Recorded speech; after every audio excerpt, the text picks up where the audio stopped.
Racism has been an ongoing issue in the United States for as far back as our country's birth. Despite the civil rights movement and changes in order to desegregate, our country is a racial democracy. Our country may be stuck in the past. It seems as though blacks are unsafe when it comes to law enforcement. There seems to be a gap between American ideals and reality. A fair system of democracy would consist of a single group being punished for violations of the law. Racial democracy applies laws and removal of liberty to a specific race for unjust reasons.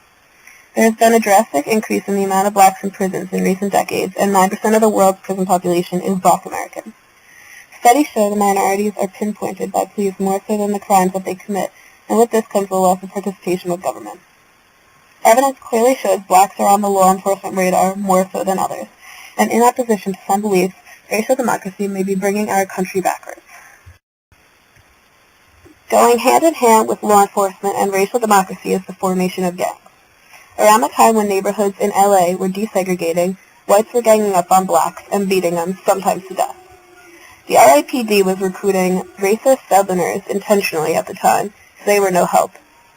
They pushed blacks to form gangs in order to protect themselves. In correlation to safety comes precaution, to keep the so-called bad out. Gated communities have become huge in order to segregate suburbs from ghettos. Although blacks would like to mix into desegregated neighborhoods, whites have low tolerance. Suburban populations have become homogeneous. It even becomes difficult for blacks to shop without being closely watched.